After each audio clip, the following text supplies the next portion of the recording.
Everyone faces questions and decisions that require insight and answers as we move forward personally, professionally, and corporately in all areas of this thing we call life in America today.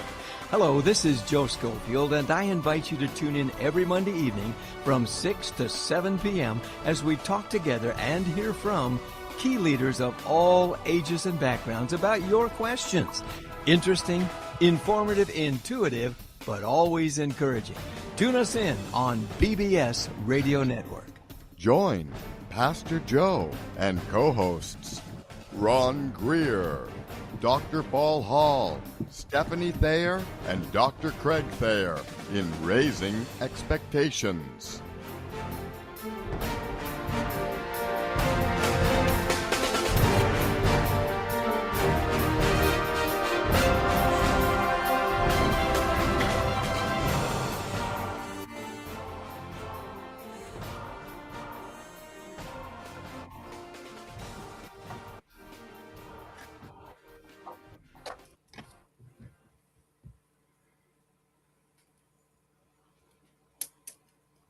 Well, hey, it's Monday night, and we're sure glad you tuned in with us to your show, Raising Expectations. It's always good to be with you. We know that you follow the program each week, and you are a blessing to everybody on our team. You know what we stand for? We stand for the love of God as shown through his son, Jesus Christ, who died on the cross for our sins and lives within our heart with the plan he has for us. And we experience his presence each and every day in so many different ways. And those are the expectations that are special, unique, and wonderful in all of our lives as God works in our very midst. So we're glad you're with us tonight. And we always like to say, we like to go from good to better to best together as we talk and bring in some of the most wonderful people you're ever going to meet right here on our program. Tonight, we've got part of our Raising Expectation family, excuse me, and that is Terry Warner. But before we bring her on, and I know you've been checking out all week the different things that we've told you about them, we want to introduce our staff again very quickly. Now, two of our staff won't be with us. They're caught in a thunderstorm, and they're in their car and trying to surf down the highway. And so it's not a good deal right now. So we may not see them. They may pop in later, but for right now, they're not really with us. So we're going to go to the West Coast first. And just before we go to the West Coast, why don't we give you the opportunity to look at our website so you can see the folks that we're going to introduce. Feel like you know them, just in case you don't. Most of you do. But as you know, if you go to bbsradio.com/raising expectations, you'll hear all about our show. You'll read about the people and the folks involved. And as Doug scrolls down for us, you can see the different things. Again, the opportunity for you to help us grow there. And you'll see our team listed below. There you'll find all the shows that we have. We've had the blessing of being with BBS Radio for 6 years, going over 6 years now, 6 years and a couple of months. And what a blessing they are. We love and appreciate the guys at BBS Radio. And it's such a thrill to know that they're right there with us and we get to be part of this. So you'll see Dr. Paul Hall. You'll see all the people as you scroll down, be able to talk to them personally or send them a text. Let them know you're praying for them. So it'll be exciting to get to know you better as a group and individually and watch what God's doing, building in our lives, the things that he has for us and raising our expectations more and more each and every day. But if we go to the West Coast right now, we have in Lompoc, California, as those who are regulars know, we have Dr. Paul Hall. And you'll find their books also on our website. There's my book, Legitimate Faith. I hope you'll be able to see a copy of that. And the book by our surgeon who is part of our team, Saved, Finding God in the Ordinary. That's Craig and Stephanie Thayer. And Craig tells the story of God working in this life. You're going to love getting a copy of that book.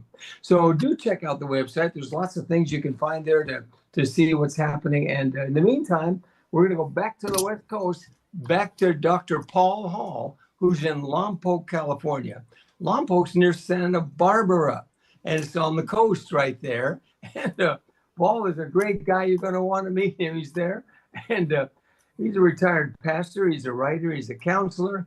Paul is just a jack of all trades, been our friend. We went to school together a long time ago, all of us. So Paul is a real blessing in all of our lives. And you all know it. Many of you compliment him and what he does when you talk to me so often, and you text things about these guys, and they bless your lives, and they're really a blessing to mine. How you doing, Paul? Good to see you. All right, good to see you too. All right, and we'll move. Paul and I come together. We're going to go all the way to the south side of the East Coast, and right there in Dalton, Georgia, you're going to see we do have two special people, but they won't be with us tonight. You'll catch them again next week, and they may pop in later, but just in case they're caught in that terrible storm back there that's going on. So that's Dr. Craig Thayer and his wife Stephanie, and they also just deposited their two sons, in case you're any Bulldog fans back there, at the University of Georgia. So they are Bulldogs, red, black, and silver. So you want to be rooting for them this year also as we get ready for football. So also at the same time, if you come just a little bit to the west, excuse me, if you go east, you're going to get wet. But if you go west, you're going to end up coming all the way to the Dallas, Texas area. And there we have Ron Greer, Pastor Ron Greer. He's in McKinney, Texas. And Ron is a special counselor with Man in the Mirror. And they're based out of Florida. But Ron covers it for the state of Texas, which is a big job. And he does a great job. He counsels and teaches and preaches and works with guys who has some difficulties in their life. And so he goes ahead and helps counsel and work with them and help them to see that some of those problems they have, actually, they're really opportunities that God's placed in his life to bring them through. And he does a great job. Ron, are you there? Hey, there he is. All right. Right there in McKinney, Texas. And, I'm here. You're there. All right. It's good to see you. All right. You got lost behind. When you first began years ago, we used to say, I think he's behind that big bookcase. There's a peekaboo door. He can come in and out of there, right? That's it. There he is. Now Paul has outdo me. Yeah. Not hardly. Yeah. Never can. Yeah. I gotta redo my office here. Yeah, that's right. That's right. Just step into it, right? Push the button. All right. So anyway, we kind of make up the team. But before we go away, I got to tell you got to be honest, my favorite member of this whole team is sitting right here on my right, and that's my precious wife. That's Melba Hernandez, and I went to Texas and got her. She went to school with Paul and I, and the school is still there. She managed to save it. Did I say that right, Paul? Anyway, I think it's pretty much the same even since we were there. So anyway, you set to go? I'm ready. All right, you're ready. Let's talk a little bit. Let's talk a little bit about our guests tonight. Many of you have been checking this week, and the good thing about Terry is she's part of the family. I've always noticed that great men and women that I've learned to appreciate and have been a special part of my life have always been those people that are accessible, that are caring, and they're just part of the family with you. And so as we look at this tonight, we want you to know that she has very special insights once again to share with us tonight. Hopefully you've been reading this. God gives her special glimpses into what is working in her life, and she shares that with all of us. She's a renowned coach, author, and speaker, will inspire us. I know she's going to uplift you tonight. It's going to be a blessing as we all discuss this. And we also want to give a good word to her husband, Dave, who's a real special guy, and he's back there also. And they're in the great state of Texas also. I like the fact that she uses her challenges in life's challenges that we all face, and offers a message of hope, because she allows God to give her insight how God turns those things into positive things. So we want to give the very special welcome, as you know, the round of applause. And if you bring on Terry now, the round of applause. Welcome, Terry. Good to have you on the program tonight. And I'd love you have to share with us. You shared some great things this week. We always check in on our emails and our texts and everything. The things that you shared yesterday were just excellent. So Thank you. Welcome. The floor is yours. There you go. Thank you so much. Thank you so much. It's a pleasure to be here, of course, as always. And I am the author of Trainwreck to Triumph. So I'm asking anyone who would like to be on my newsletter or to get a free ebook of how to help your friends heal through a train wreck without jumping in with them, which is a bullet point, 23-page ebook bullet point on insights, what to do and how to serve and help those who have gone through trauma. And, you know, many times we go through, and that is at terrywarner.com or trainwrecktotriumph.com. Many times, trauma is very interesting. Many times, trauma creates an environment within us that we have to almost accommodate the trauma by choosing different things.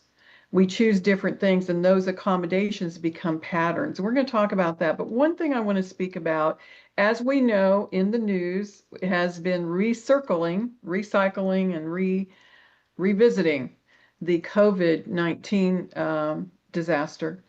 And I just want to say that I'm just excited that now on social media, we can actually say the word COVID. We could not even write the word COVID. We had to put little asterisk instead of a 0 or O in the word, or we would be banned forever and discounted and etc. So I'm going to be on for 2 weeks. Sorry guys, but I'm going to be on for 2 weeks. Today, I want to talk about COVID angels, and I want to inspire and to give comfort to those who are still traumatized by the fact that their loved ones were in isolation for many times in COVID, in hospitals. I was one of those people in isolation, and the trauma the family felt, but also the trauma of that person. I want to give courage and encourage what happened to me and how I believe this impacts the story would impact others, to know that your loved ones may have been alone, or you may think they were alone. You were not there, but they were not alone. And I want you to hear my story and to hear how God showed up in other people, and how these people I refer to as my COVID angels, because I don't think I would have gotten through without them. God showed up even though I was traumatized. So I just want to share this, but it's for those of you who, now that COVID has come back up in the news, you're thinking about areas of betrayal, deception, brought misunderstanding, brought a situation where our loved ones were not treated well in some situations. In some situations, they were put into the hospital in an isolation. They were not able to see family, and many of them died without seeing family and did not have the comfort of family. My situation proved that out, and how that was so difficult to know that your loved one was dying and you weren't able to fulfill the promise that you probably made to them was, I'll be there with you. I will be there with you. I will hold your hand. I will be there. And so I want to just tell you a little bit about my story, and then we can open it up, and want to hear what y'all say. I'm not making partisan statements. I'm making reality that is now documented. And I'm not trying to get into all that, except to say, which if I got on it, you wouldn't ever get me off probably, is to say that even though that situation took place, God was in the middle. And, in those middle times are where sometimes we don't really know God is at. But I believe, I've talked to so many people who experience the same. And I'm so grateful to the Lord God Almighty, who saved my life, who did miracles through people and on his own, did his own, showed up mighty in my room and showed up to me. And it was a turning point in my life in many ways, to really, when you see the hand of God so strong. So my story is this: 2019, I was diagnosed with COVID. I would not go to the hospital, although I was, definitely encouraged to do that, because I was so frightened. I finally had no option but to go to the hospital because I was so bad. At the early parts of COVID, I think it was a different experience for some, maybe not for everyone, but some people had a very dire experience. So finally, my husband basically said, "You're dying. We have to take you to the hospital." I've called, and they said, if we bring you in and tell them we need a wheelchair, they'll put you in automatically. And I couldn't hold my head up. I won't go into detail, but I was pretty rough. So they went. By the time they had tested me and found out I had COVID pneumonia, my husband, I thought I was going into a room to be tested. I never saw my husband again for 2 weeks. By the time they tested him, I was already in a room, and they had shuffled me into a room in the back of the hospital. Now, my major traumatic trauma in my life, my biggest fear of my life is either being alone with a dentist or being that's a long story. But being alone in that situation, I said, no, I don't want to be alone. I don't want to go alone. That was my biggest overriding trauma. We had gone to have a COVID test and we had to go to a parking lot, like the back end of a parking lot. And the doctors came out, wouldn't let us in the building, came out and in a hazmat, literally outfit from like the Outbreak movie. I mean, head to toe. There was not an inch. And they said, you cannot come near us. Well, we're supposed to be tested. We cannot take you in the building. And they wouldn't even test us. And so it made me feel like, oh my God, what is going on here? So anyway, we finally got me into the hospital. I'm into the hospital, and just as God would do this, they put me in the back room in a hospital, and the room was, now women will understand this more than men. I had just redecorated my house, and I had teal walls and I'm an interior designer, and so color is a lot to me. And it was exactly the color of my bedroom, all the walls. It was a big room, and it was very quiet. I mean, I couldn't hear anything outside the solid wood doors. I was in confinement. They wouldn't even let me they would only let my husband get to the hospital and have them deliver my glasses. I had a cell phone. They let him bring a battery, a charger to me. And that was literally it. I asked for a hair clip to keep my hair out of my eyes, and they would not give me one. I was in the room, and I was there, and people came in. I had 7 doctors. And they just basically told me, you're dying. We don't think you're going to live. You're dying. And I started ministering to them and started saying, God, I am here in this room, but God is with me. And so I was ministering to the doctors and to the nurses. And then I got so bad, I was on about 12 liters of oxygen and could barely breathe. And God was there, but God was there with me. I just want you to know I felt peace from the time I got in that room. I felt peace. From the time I got in that room, I felt cared for, even though I fired one of my doctors who told me I was wasting his time, that my life wasn't worth him talking to me. And I got enough courage, and people that know me on this show probably think, well, that didn't take 5 minutes. But anyway, I got enough courage. And I asked him questions, and he said, you asked too many questions. And I said, well, here's something I'm going to say and not ask you. You're fired. You're fired, and you need to leave my room and don't come back. Don't ever come back. So, and I said a few other things about, my lawsuit that would be impending if he came back and that kind of thing. At least I had that much presence of mind, gasping for air, threatening. But I just want to share, in that process, I definitely was in a terrible situation. But I want to tell you, God was in the middle. And you that are listening and watching this, you may have known of a similar situation with your loved one. And you may not know all that took place in that room. But I'm here to tell you and to inspire you to know that I will tell you, your loved ones were not alone. Your loved ones were touched by the hand of God. Even if they did not make it through this life, they made it to the other.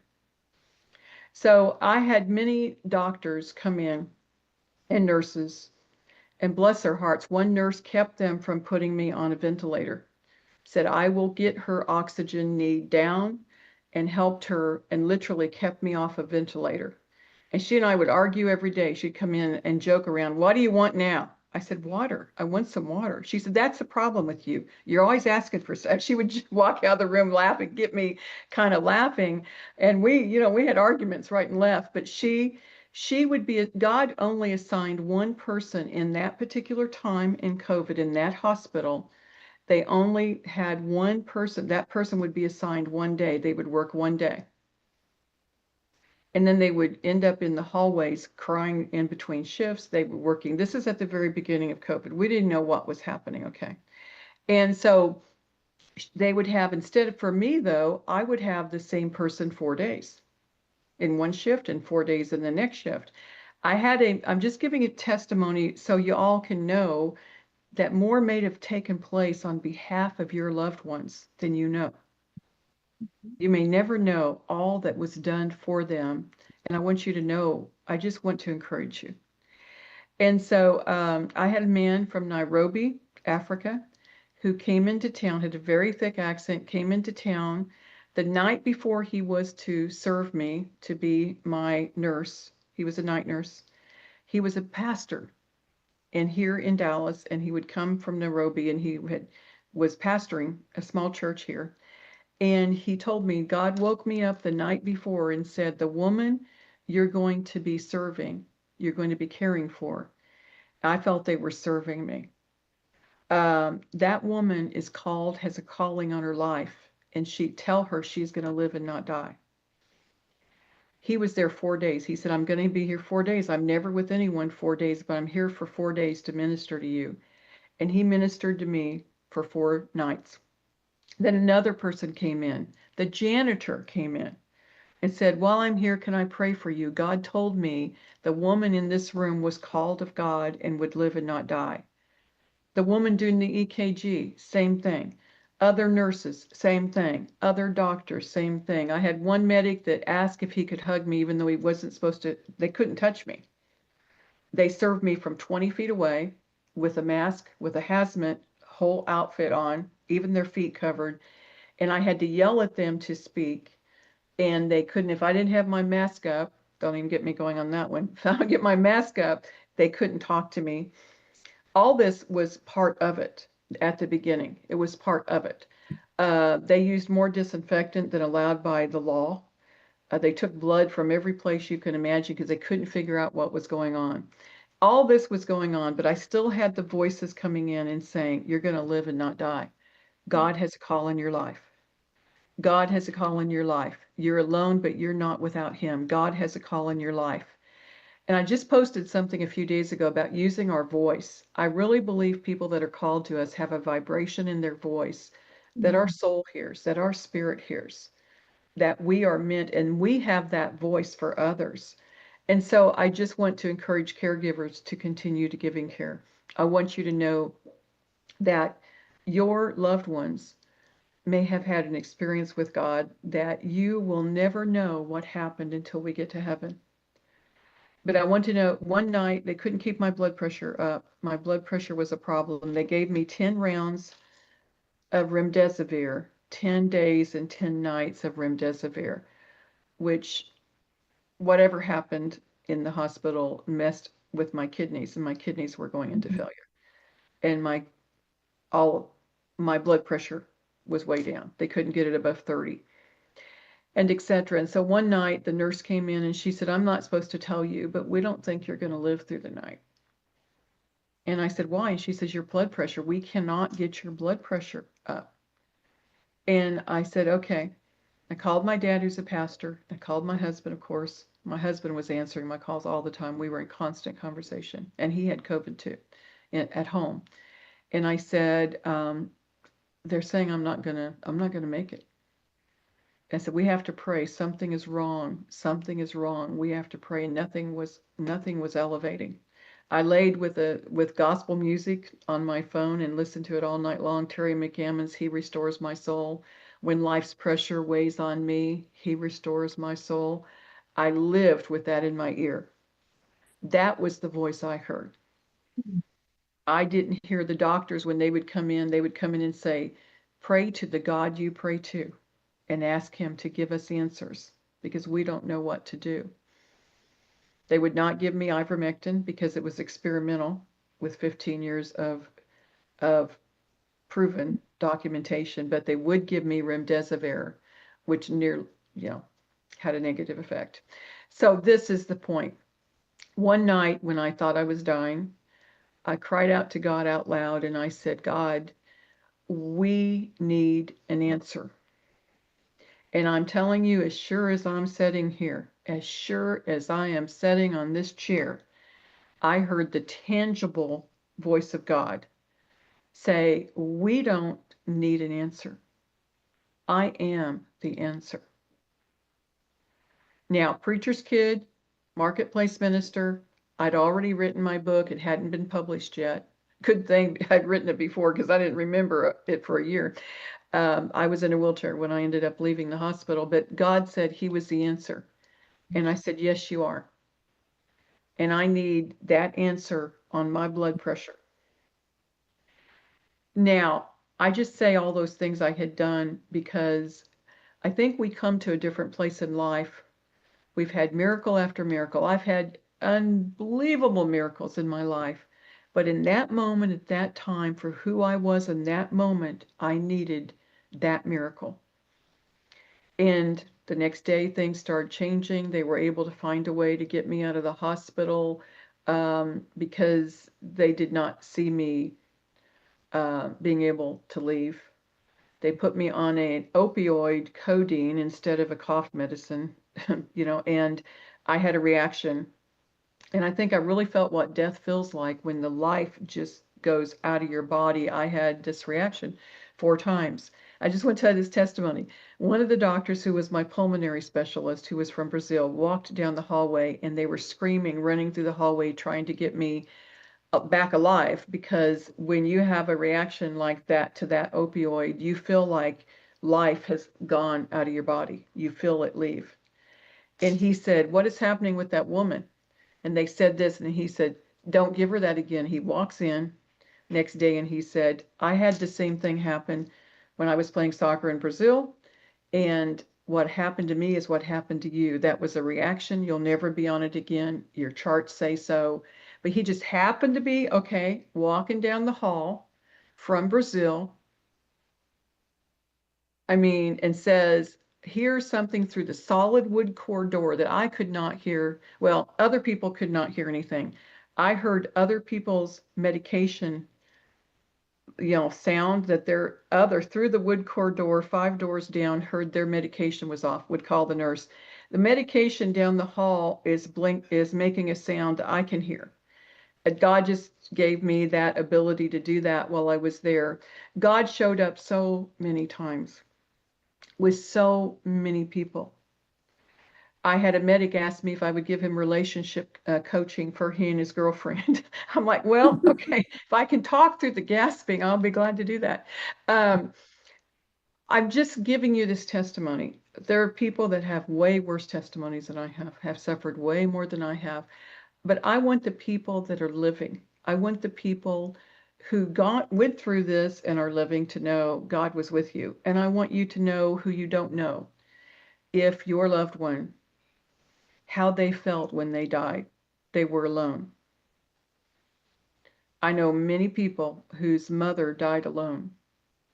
Even though promises had been made, I'll be there with you. And that breaks my heart. But I want you to know God was with them in the middle of it. And he could do something for them that you could not have done. You as a loved one could not have done what he was able to do. That's right.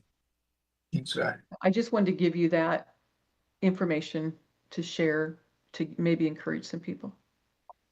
Yes. Amen. He's there, huh, Ron? You think about all the times where we don't really know what's happening.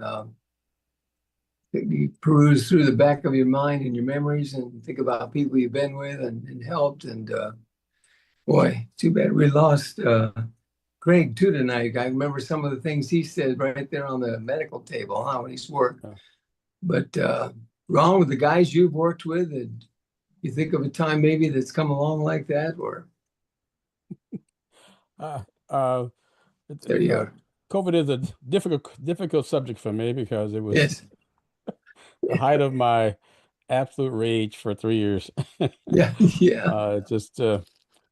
With my background and training, it's one of those things that from the very beginning made no sense. And you're the one green-headed guy running around saying this is crazy, they're lying, it doesn't make sense. And of course, family, friends, everybody who I knew all of a sudden ostracized, one had nothing to do with Ron Greer. Yeah. But yeah, but yeah, it's and the same thing with the hospital madness, those things. I really nearly went to jail one night because took my mother-in-law to the hospital, and they had to take her to a tent out in the parking lot and then leave her there. She's got dementia, she's in a wheelchair, and they wouldn't let me stay with her, wouldn't let me take her outside the hospital. And when I tried to go into the emergency room to kind of check on it, they moved it a third time because she can't communicate with them to tell them what's going on. They brought down 2 security guards and 2 big police officers who were going to escort me out. Oh, no. But I will say I was actually ready to go to jail that night, but Yeah. God prevailed, and I was wiser. Yeah. But again, it's because it's all the people that I know that have been through that whole kind of trauma as well. We have a couple with a friend of ours who stood at the window and watched their dad in a nursing home basically die because they couldn't go in. They wouldn't let him out. He couldn't read the iPad from outside. It's just one story after another. But I think in each one of the cases, their experiences is like yours, Terry. Is that fortunately they knew the Lord, and it was turning to the Lord and being reassured that He was actually still with them, especially in the couple with the father who's in the nursing home, and there are a couple others like that as well. It's just that the only solace they had was the fact that they were assured by the Lord He's with them and He's with their loved one. Yes. But yeah, it's I think one of those very wicked things that has taken place, and again, as God does as He does, He showed Himself mighty in the midst of it. Amen. Amen. That's right. How about you, Paul? You know what? I'm sorry I missed you. I just Yeah. my internet failed. So Come on, Paul. It took me a long time to get back. But I did that in sympathy for Steph and Tank. This is an active I don't identify with them. Okay. Yeah. Compassion. Yeah. I'm sorry I missed the conversation. So I really I've been ignored by men before. It's okay. Well, I'll take Paul's time. I'll take his time then. I'll take his time. Join the club. The list is long but distinguished. Yes, there you go. That's true. Okay. Sure. That's very true. I heard you talking about the COVID and some of the responses and what happened during shutdown, et cetera, et cetera, et cetera. A lot of interesting things going on in the news right now about those kind of things. Plus, did y'all talk about some of the long COVID kind of things that have affected people, et cetera, and things like that? Because my wife got COVID even after she got 2 inoculations, and she was out for 32 days. Just out, and it was and still has some lingering effects from that. But the families that were impacted and just hurt and very much ongoing. It was just so sad, so sad. I apologize. No, we're just teasing you. It's okay. Yeah. She was sharing a testimony, Paul, and how God was right with her through a really difficult time with the COVID, and in light of, she shared all the things that are happening right now with COVID and with a certain white-haired doctor that we all know, and the mess that we're facing. Yeah. I can't think of his name, but his fan club president is Randall. What's his name? Senator Scott. Yeah, that's him. Yeah, Randall. Yeah. But anyway, he was looking at all this. You always know the Lord is right there. Sometimes He shows up in such unique and incredible ways to all of us in different situations. Sometimes the impact of those ways becomes stronger as the years go by. When you look back and you say, unbelievable. I look back at what He's doing and has done, and it's really something. But Terry was sharing a personal testimony on that, in the presence of the Lord and the Lord's comfort, the way the Lord speaks to us in so many different ways. There's just no way to put into words sometimes the peace that passes understanding, that when we plug into Him, He's just there. And it's almost like stepping out of a freezing room and He warms your heart and you know He's there. And that peace there's no way to express it all, Terry. So So true. You know, I listened to a minister the other day say something that I think we all know about, but it was the way he phrased it was so interesting. He said, you know, we have the peace that passes understanding. And Yeah. what that means, the peace is there, and we can release our need to understand it. Yes, Mhm. And Yeah, sometimes good. that is the beginning, like Psalm says, the beginning, I would that you have understanding. Mhm. So Melba, did you have something to add? No, I No? just, Okay. I had COVID, but it was very light. So I didn't get the shot that told us that was the result of, I guess, after the vaccines. But you know, I just, and back then it was just, by the time I got it, it was only a 5 days that you had to stay away from Mhm. your job instead of Yeah. 14. Mhm. And so I didn't, I was working part time, so it really Mhm. hit very lightly. And so I was okay for the next week, but it is a scary It was a scary feeling thing. that what if it progresses? I was living alone, and my sister was only 5 or 6 minutes away from me, but it's still that sense of, you know, you've got to depend on God to get through things. That I have a T-shirt that says "Faith over fear," and so it's, you know, it's knowing that your faith is going to bring you through the conflicts and the differences in your life that will determine where your faith is. So And you know, is so true. Isn't it like the enemy to create such fear?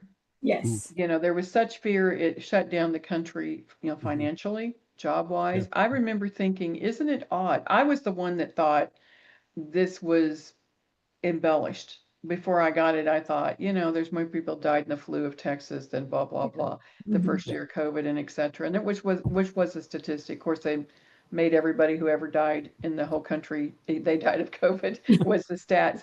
But I remember thinking, isn't this funny? The run on the was for disinfectant Mhm. and for toilet paper. I was like, Yes. why are people buying pallets of toilet paper? I never could figure out why this was such a big concern. I mean, buy food, you know, get gas in the car. But Yeah. it was so interesting. But, you know, we were very programmed and we did the best we could at the time with the knowledge we have. I believe this. A lot of believers have been praying for years, Lord, expose the evil. Yes. Then when it's exposed, and I believe it is being exposed, then Yes. when it's exposed, what do we as believers do with it? Right. yeah. That's the question now. Mhm. Mhm. It's how do we, number one, release the trauma that was caused to so many people. A million people died. Now we look back and we know different information, which some of us think we knew then, but we were. To Ron's point, I was literally almost considered a felon among different certain people because as you see my Same here. Facebook, I don't use Facebook to let you know what I made for dinner Friday. I use Facebook to let you know we're all gonna die anyway, No. or whatever. You know, I'm a little more aggressive, I would say, than some. Uh, Ron and I, we could we could go to somewhere and just have coffee and do the information out. Um, but I do believe then what do we do with what's said? Mhm. And I think that's where we come to this different layer. How did we accommodate trauma and what patterns have we put in place that with our loved ones and with our friends? And um, you know, how can we number one forgive what has taken place to our loved ones, to us, what our Mhm. nation, what was the agenda for it, what was the situation, Mhm. and how can we forgive that and move forward in our lives smarter, wiser, more tenacious, and more filtering information at a different level and in a way that is expedient.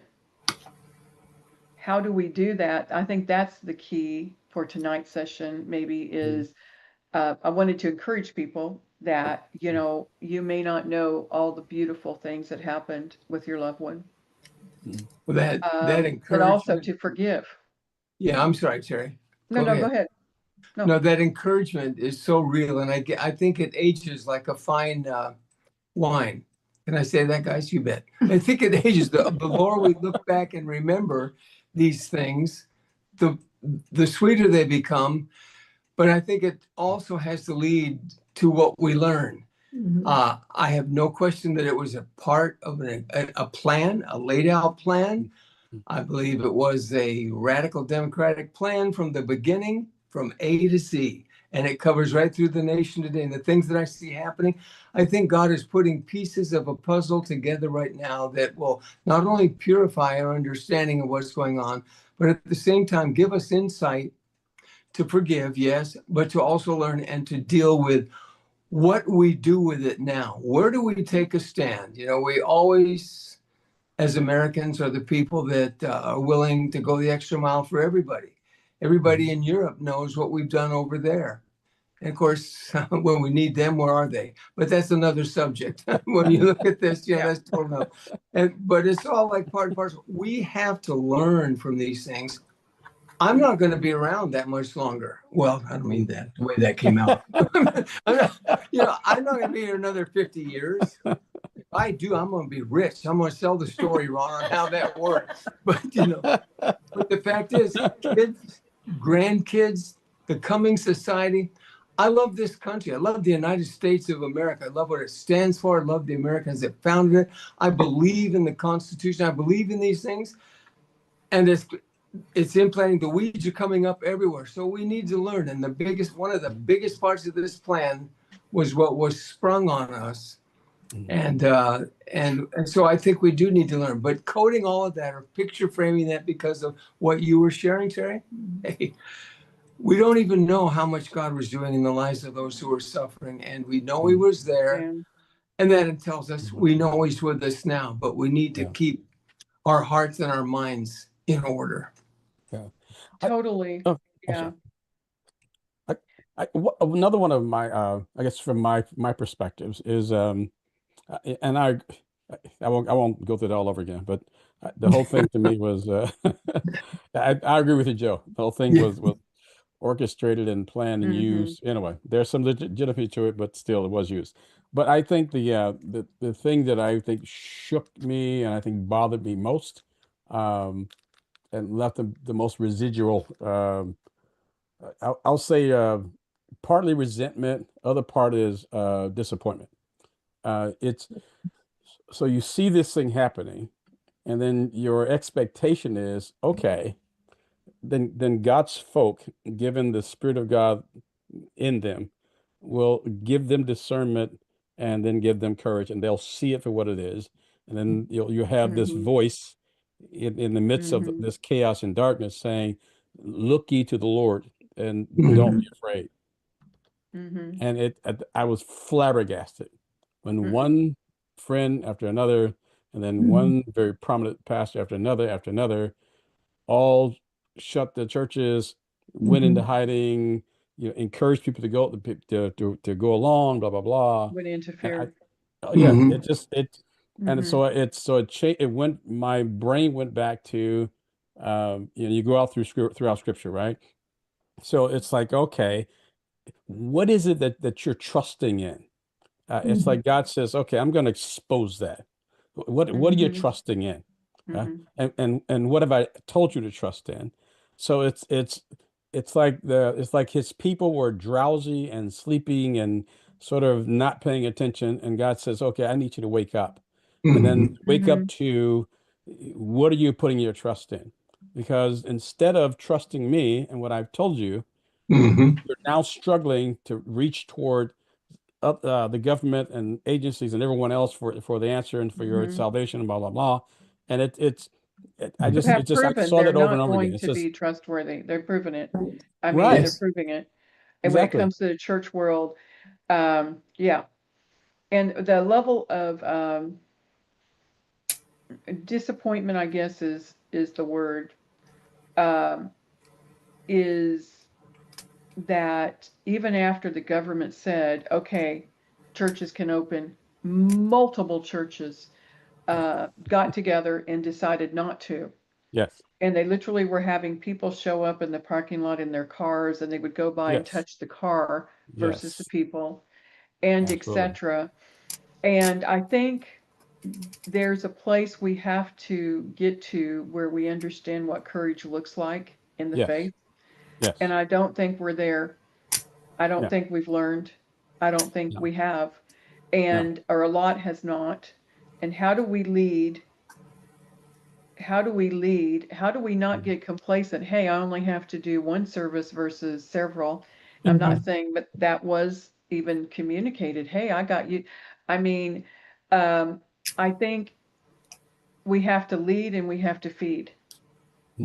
And we have to do that no matter if we're doing it through the internet or we're doing it in a church. We have to lead and we have to feed. Because that's in a place, you talk about the loaves and the fishes. That's in a place where real church starts happening. Real leadership starts happening with these people need food. They need someone. I had a pastor literally drove food 30 miles across town to us and delivered us Olive Garden salads and food, set it on our front porch, tried to get in to see us, and we didn't hear the doorbell because I was so sick I didn't hear it. Trust me, I was not able to be seen. But the thing is, how are we going to lead and feed those people spiritually and feed them with their physical needs? Right. And that's where I think, so we need in these learning situations, look back and say, okay, I'm going to forgive what took place. My biggest challenge I have with forgiveness, I wrote the book, but I still have my own challenges. We're all over the book I have a real challenge with stupid. I do not forgive stupid well. I just don't have that part. I'm not saying I don't have moments of that, that situation, but I think it's hard to see things and have them not seen, to say things and have them not heard. And I think now we're translating that into where we are now in America. I'm like, listen, y'all, we were not told the truth. Yeah. And here we are now with the whole Islam thing and the whole women thing. And we are majoring on minors all of the time. I know, and I'm not known out there, but I do have some level of small following, and I know that I am Christian following believers, and I know I am probably sacrificing that. But if I wanted to be popular, I'd run for prom queen. Geez, give me a break. I'm 72 years old. Don't like me today, okay? Just don't like me today. I'm fine with it. You didn't like me during COVID. You didn't like me when I said, this was take ivermectin. You didn't like me when I said what was going on. So don't like me today. I'm okay with it. But we need to get the truth out, and we need to understand what the truth is. When we are more concerned about, and I'm probably stepping on some toes here, but if we're more concerned about if women should be preaching than we are about being beheaded, then we have lost our ever-loving mind. Yeah, that's right. I live in Dallas, America. Ron lives not too far from me, where they're fighting about putting a mosque up. Where we're fighting over don't put Islamic foot washings in the middle of our airport. Yes. We are having issues in Dallas, Texas, and if they can take down Texas, they own the country. They took down Dearborn and no one even said a word. Yep. And where I want to know is where the reality of our leadership is. I have made it in my heart, and this is probably, we may be running out of time. This is probably, again, you can have me not on. Hey gang, I may not be on next week. I was going to be on next week, but I think maybe I may be rescheduled till reconsidering this. The millennium, the day after millennium. But I'm just saying, we have got to get courage. We have to have courage, and we have to understand that we are fighting Christ and the spirit of the Antichrist. Yes.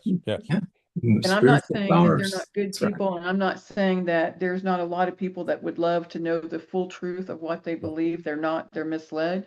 But I am saying for America, we have to really understand what is happening, you Mhm. know, what is going on. The largest, fastest growing religion in the world is Islam in America. Yes. Yeah. Yes. And we So don't, I'm not trying to open up a No. whole new can of worms, but Ron, go ahead. I bet I know what you're going to say. I was headed there. Go ahead, Ron. No, I think that I mean I think you're on the right track. I think that Yes. what COVID did in my mind, it was a shake, God's shaking, but it was to reveal something, Yes. and the revelation that He's given wasn't just to be seen. It was to say that, hey, look where you are and look Yeah. where I want you to be. But I think Mhm. at the same time, it sort of exposed to that dark world, Satan.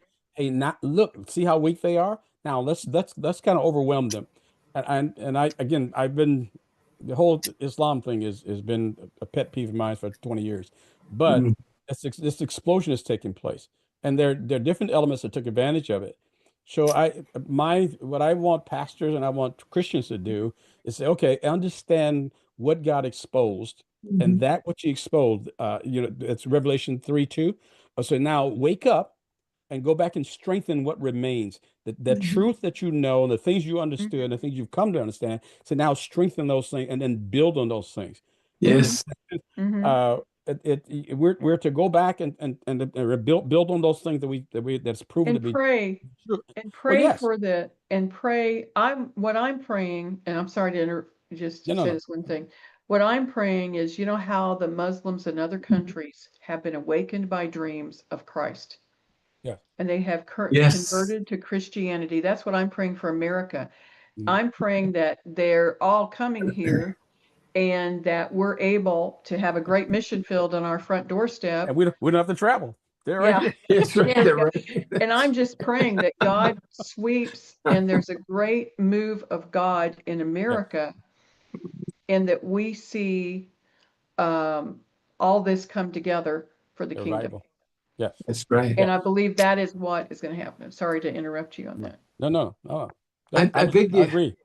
you bring it down to the most simple form. I was such a great mathematician. Oh boy, it's getting stuffy in here. That was the worst subject I ever. Once I got past certain algebra, that was it. I don't know how they do all these things now, putting them all together. I got right answers. And they said it's wrong. You didn't use our formula. So I want to use God's formula, just like Ron said. Mhm. Get it down to its basic, its basis, the first thing of all.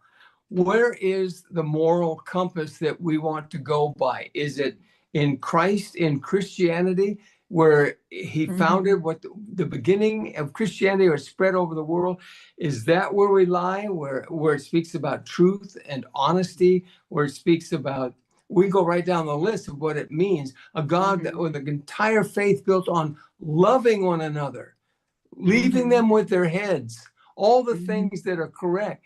Or is it over here where if you look in the Quran, you know it's true. It says very clearly, you can lie and you can say what is incorrect, and as long as it's working to further Allah. Okay, I had a good friend who was Muslim in Texas. I talked with a lot about this. Bottom line, push comes to shove, end of the line, end of the railway. What do we come up with? When a Muslim, a true Muslim is pushed to that, the last thing Allah says to do is do away with who? The infidel. And Christianity is infidels.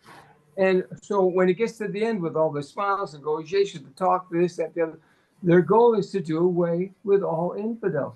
You can't change that. They've been trying to get the Mahdi on the throne. You all know how that works, the difference between the Sunni and the Shia.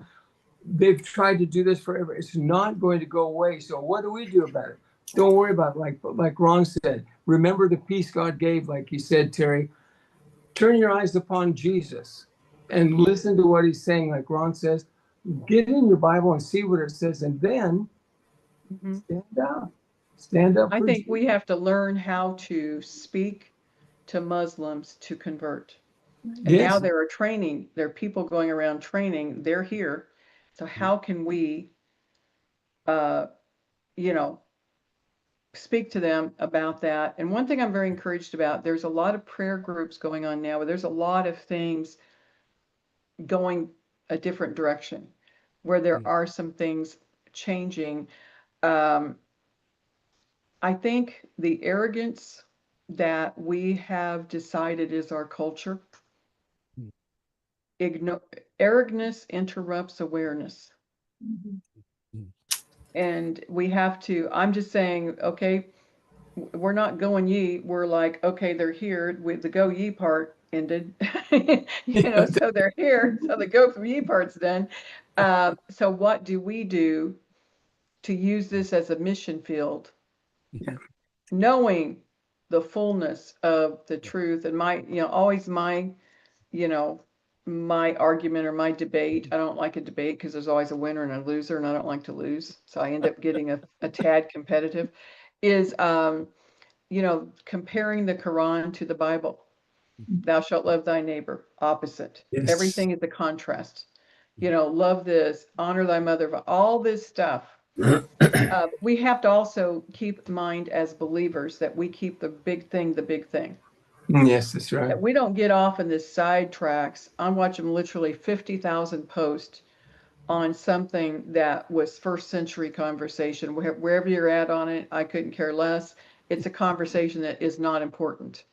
The conversation that is important is go ye into the world. And if you won't go, I guess he'll send them here. But the point being to really understand governance and leadership and keep the big thing the big thing. I'm seeing a whole lot of distraction the enemy is bringing within the church to cause there to be division. And the reality doesn't matter. Get the people saved. Is that. And we have to be very, very discerning on distraction right now, very discerning on what is happening in the distraction. What distraction eliminates traction. That's what it does. It's used to eliminate the possibility of moving forward. And we can't let small church thinking become big church reality. And what I'm saying is we can't let the traditions of the past become the defining point of where we're at. We will fragment our capacity to be present, and we will fragment our ability to be powerful. We will dilute the very thing we're called to because we're not discerning distraction. Is what I think we have to be very discerning and very in the word and very much hearing. I was out today for breakfast with someone, and there was, someone with there that, and it does distract me. It does, I like my hair uncovered and all of it. And she said, just look at them like they're pre-Christians. And so, and not that, and I believe there are many, loving people and all that kind of thing. But what we have to realize, their intention for this country. And we have to stand for the country, but we have to stand for the kingdom in all areas. Yes. And diminish. Tradition is not always our friend. Tradition was the Pharisees. And I believe we have to, as believers, we have to go deep, and we have to go deep fast to really hear God in this moment. Yeah, that's the end of my story. That'll fly. Keep your eye upon Jesus. That's right. And when the time comes for the decision, stay true to what Jesus says. That's it. And don't be proud. Don't be this, the other.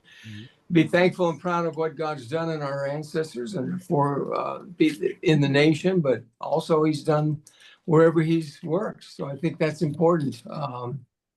I know that America will stand if we stay true to the Father's beliefs, what they are, and we look at the scripture.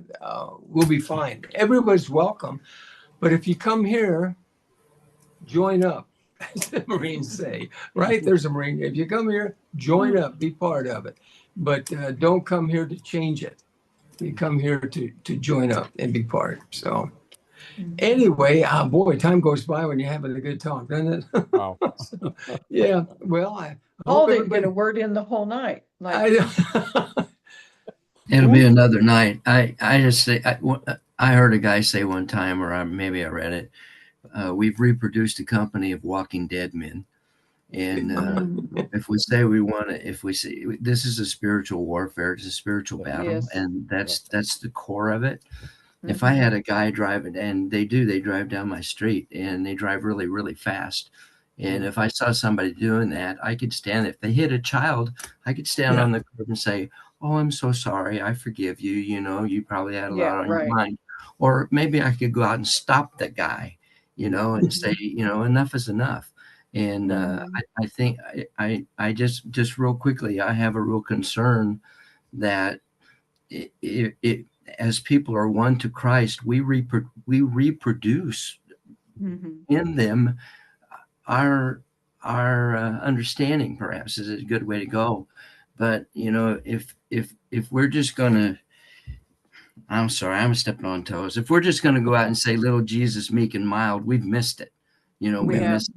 And another thing, just one more thing, if this country really goes to war, and I'm too old now, but I would gladly put on a uniform and fight to defend this country. But I sure wouldn't sign up to get shot by my own government, you know.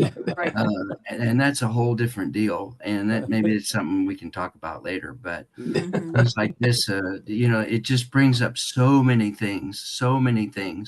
And in terms of developing an understanding, an awareness, a strategy, go and do it. You know, one of the lines in the movie Fury, if you saw that, about a tank in World War II. One of the lines was, and it was a quote from you know, from the scripture. And I looked around me and I said, you know, and I heard the voice, you know, whom shall I send? And the answer was, here am I, send me.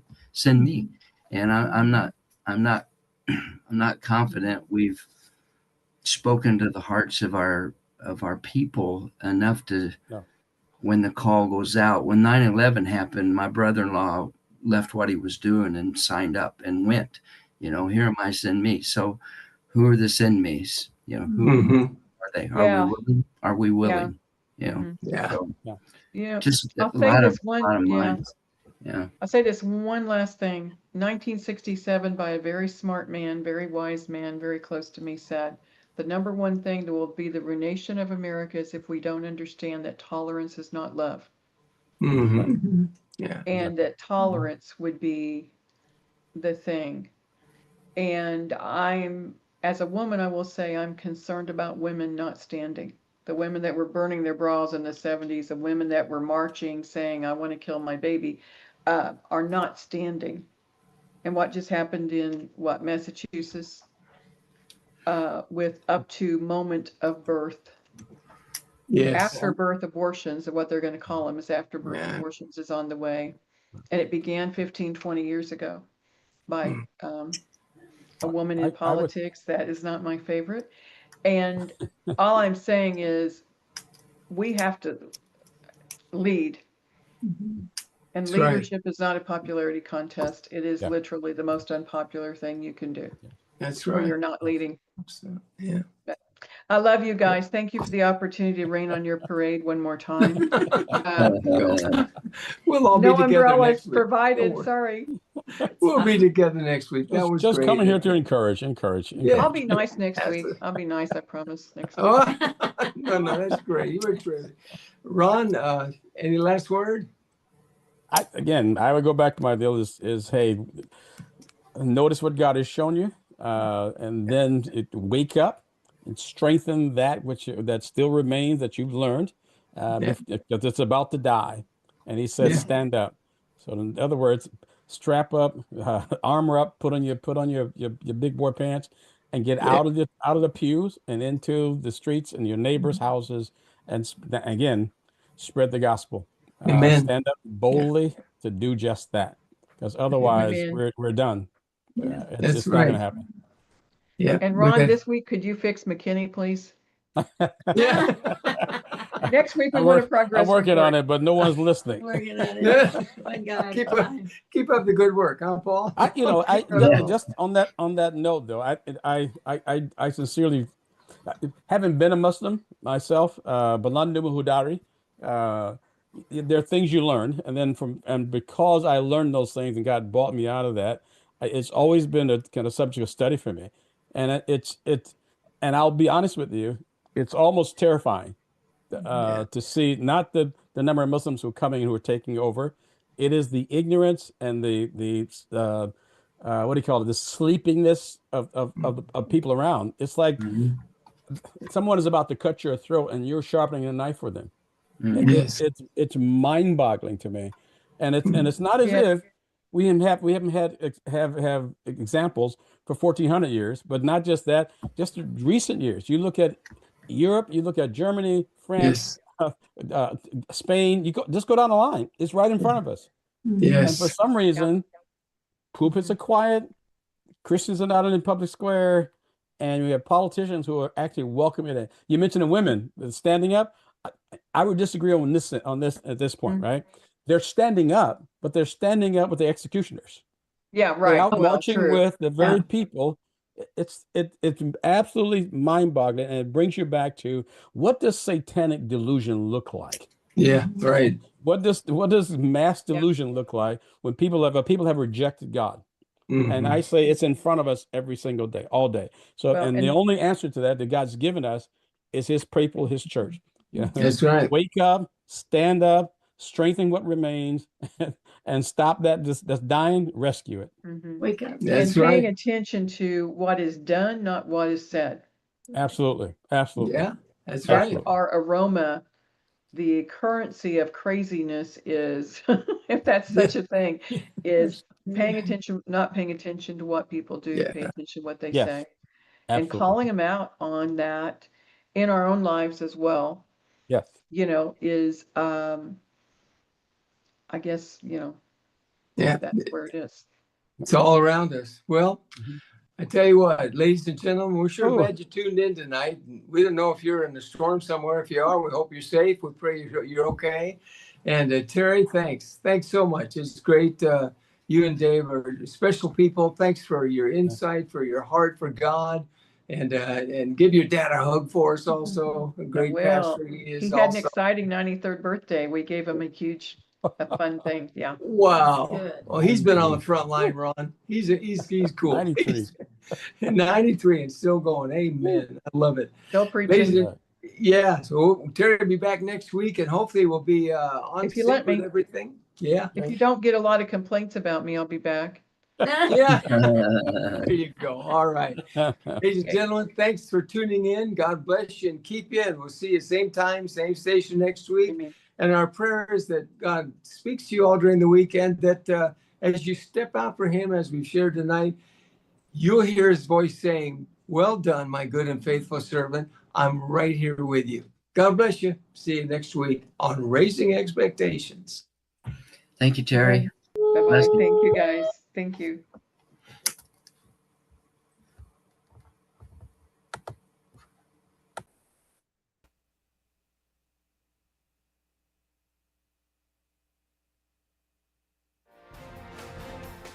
Friends, thanks for joining us on this week's program of Raising Expectations. We profoundly hope you found it engaging and at times humorous, but most of all, uplifting, so that we may, with you, one topic at a time each week, become more encouraged to move forward to an exciting future in, as we always say, this thing called life in America today. So let not your hearts be troubled, your family, finances, faith, freedom. It can be a great future as we talk, listen, respect, and pull together. Please let me hear from you. You can reach me at 972-922-8556. That's 972-922-8556. Or Joe Schofield on Facebook or LinkedIn. It'd be a pleasure to know you, and we hope you'll listen in again next week on the BBS Radio Network.